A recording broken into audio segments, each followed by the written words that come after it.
Chapter 3. A Caucus-Race and a Long Tale.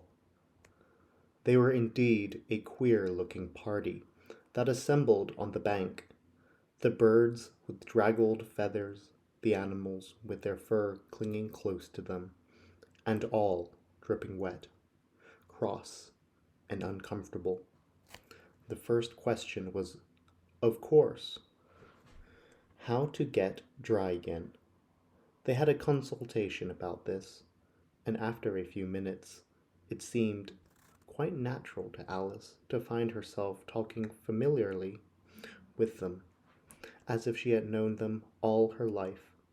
Indeed, she had quite a long argument with Laurie, who at last turned sulky and would only say, "I'm older than you, and must know better." This Alice would not allow.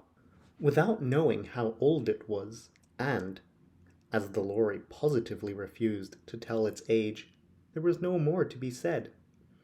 At last, the mouse, who seemed to be the person of some authority among them, called out, "Sit down, all of you, and listen to me.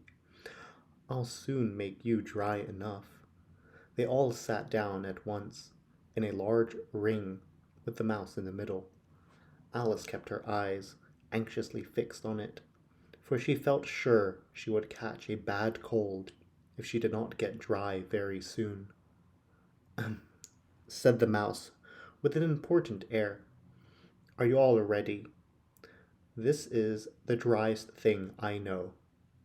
Silence all round. "If you please." William the Conqueror, whose cause was favoured by the Pope, was soon submitted to by the English, who wanted leaders, and had been of late much accustomed to usurpation and conquest.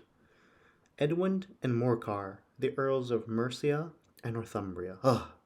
said the lorry with a shiver. "I beg your pardon," said the mouse, frowning, but very politely. "Did you speak?" "Not I," said the lorry hastily. "I thought you did," said the mouse. "I proceed."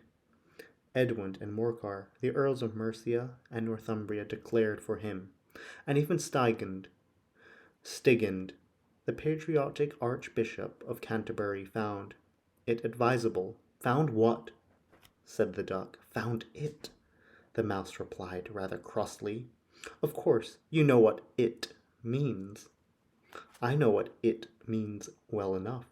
When I find a thing," said the duck, "it's generally a frog or a worm. The question is, what did the Archbishop find?" The mouse did not notice this question, but hurriedly went on. "Found it advisable to go with Edgar Atheling to meet William and offer him the crown." William's conduct at first was moderate, but the insolence of his Normans— "How are you getting on now, my dear?" it continued, turning to Alice as it spoke. "As wet as ever," said Alice in a melancholy tone. "It doesn't seem to dry me at all." "In that case," said the dodo, solemnly rising to its feet, "I move that the meeting adjourn for the immediate adoption of more energetic remedies."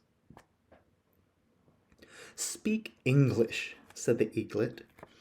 "I don't know the meaning of half those long words, and what's more, I don't believe you do either." The eaglet bent down its head to hide a smile. Some of the other birds tittered audibly. "What I was going to say," said the dodo, in an offended tone, "was that the best thing to get us dry would be a caucus race." "What is a caucus race?" said Alice. Not that she had much wanted to know, but the dodo had paused as if it had thought somebody ought to speak, and no one else seemed inclined to say anything. "Why," said the dodo, "the best way to explain it is to do it. And as you might like to try the thing yourself, some winter day I will tell you how the dodo managed it. First, It marked out a race course in a sort of circle. The exact shape doesn't matter, it said. And then all the party were placed along the course, here and there. There was no 1, 2, 3 and away, but they began running when they liked, and left off when they liked, so that it was not easy to know when the race was over.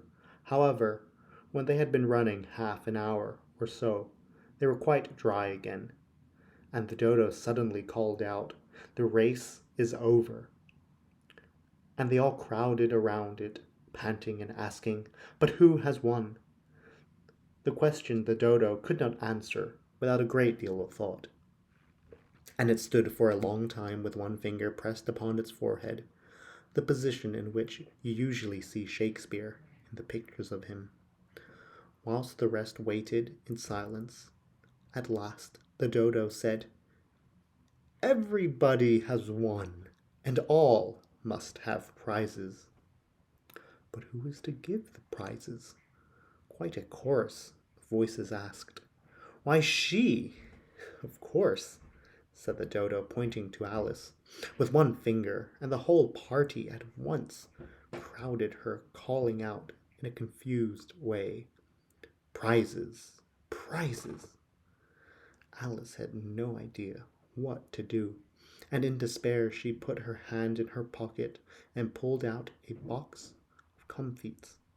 Luckily the salt water had not gotten into it, and handed them round as prizes. There was exactly one piece all round.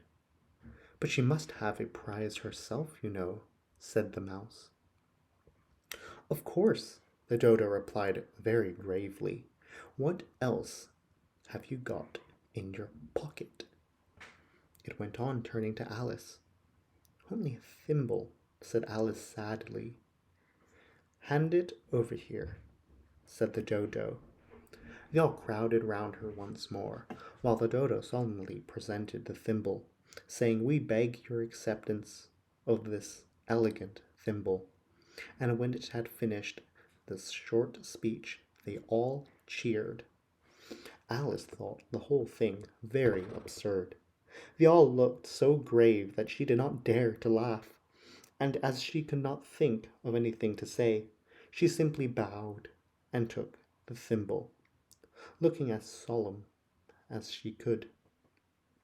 The next thing was to eat the comfits. This caused some noise and confusion, as the large birds complained that they could not taste theirs, and the small ones choked and had to be patted on the back. However, it was the last, and they sat down again in a ring and begged the mouse to tell them something more. "You promised to tell me your history, you know," said Alice. "And why is it you hate C and D?" She added in a whisper, half afraid that it would be offended again. "Mine is long and sad tail," said the mouse, turning to Alice and sighing. "It is a long tail, certainly," said Alice, looking down with wonder at the mouse's tail. "But why would you call it sad?" And she kept on puzzling about it while the mouse was speaking, so that her idea of the tale was something like this. Furry said to a mouse that he met in the house, "Let us both go to law. I will prosecute you. Come, I'll take no D. Now we must have the trial, for really this morning I've nothing to do." Said the mouse to the cur, "Such a trial, dear sir, with no jury or judge, would be wasting our breath."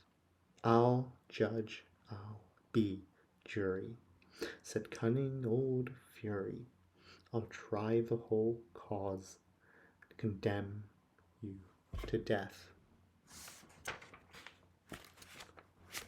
"You are not attending," said the mouse to Alice, severely. "What are you thinking of?" "I beg your pardon," said Alice very humbly. You had got to the fifth bend, I think. I had not, cried the mouse, sharply and very angrily. A knot, said Alice, always ready to make herself useful, and looking anxiously about her. Oh, do not let me help you undo it. I shall do nothing of the sort, said the mouse, getting up and walking away. You insult me by talking such nonsense. I didn't mean it, pleaded poor Alice. But you're so easily offended, you know. The mouse only growled in reply. Please come back and finish your story. Alice called after it, and the others all joined in chorus. Yes, please do. But the mouse only shook its head impatiently and walked a little quicker. What a pity it wouldn't stay, sighed the Lory, as soon as it was quite out of sight.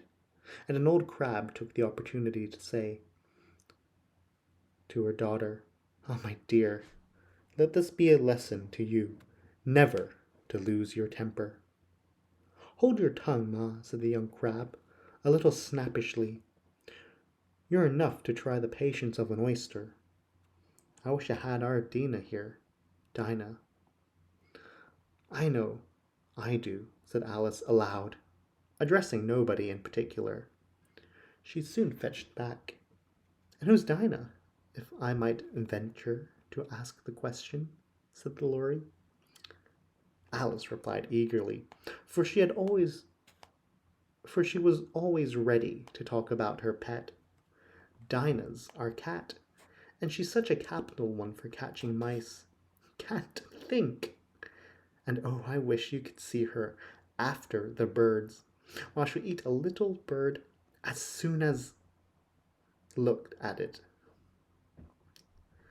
The speech caused a remarkable sensation among the party. Some of the birds hurried off at once. One old magpie began wrapping itself up very carefully, remarking, "I really must be getting home. The night air doesn't suit my throat." And the canary walked out in a trembling voice to its children, "Come away, my dears, it's high time you are all in bed." On various pretexts, they all moved off, and Alice was soon left alone. "I wish I hadn't mentioned Dinah," she said to herself in a melancholy tone. "Nobody seems to like her down here, and I'm sure she's the best cat in the world. My dear Dinah, I wonder if I shall ever see you any more." And here poor Alice began to cry again, for she felt very lonely and low-spirited.